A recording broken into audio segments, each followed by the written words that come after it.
Heather asks, speeding is a problem in our neighborhood, but especially a problem in our school zone. As a community, we've worked hard to launch an awareness program and create tactical urbanism and interventions, but the problem still exists.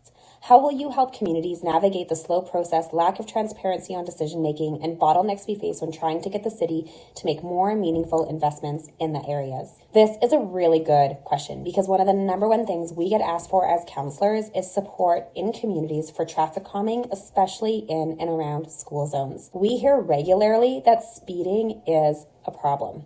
So first, let me say this. We could be saving millions of dollars as a city if everyone would just slow the beep down. But as everyone seems to be distracted and busy thinking about where they need to go rather than the smallest, most vulnerable future of our city, in other words, kids, we have to work to create interventions in neighborhoods. I agree, the process is slow, and there's a couple reasons for that. First, the way funding cycles work and how much funding we have as a city.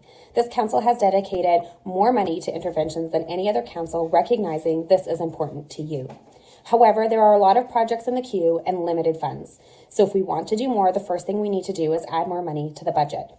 From budget approval, ideas go to design and then to construction. So projects can take a year or more. I think, though, we can speed this up through the way that we design first and build second. Second thing we need to start doing is less studies and more action. I've been pushing the roads department for this kind of approach for a couple years now. If a community says they want a painted crosswalk, don't spend the money on the studies, spend the money on the paint. And many people will say paint is not infrastructure. It is to some, though, a small degree, and it shows that we are responding to residents. Larger interventions like flashing lights do need studies because that infrastructure is truly costly. And we need to put it where it makes the most sense. High volume roads near and around schools or where there have been a significant number of incidents.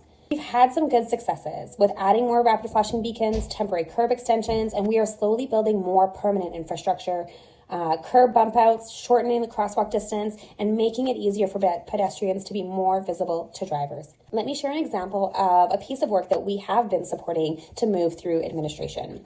So with support from community advocacy, we're doing work in Lakeview on 66th Avenue with the designs almost finalized to move the bike lane closer to the curb, therefore moving the parking out, creating a protected bike lane, the cars closer to the road, creating a natural physical barrier that actually will work to slow the roadway down. This and also adding more permanent infrastructure and reducing the crosswalk distance near Jenny Elliott.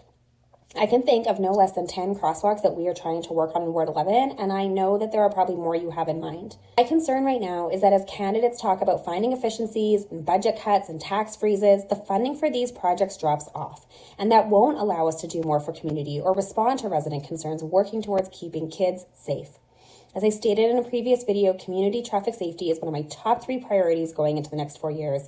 Let's work together on this and get more done for our neighborhoods. Oh, and don't forget, slow the beep down.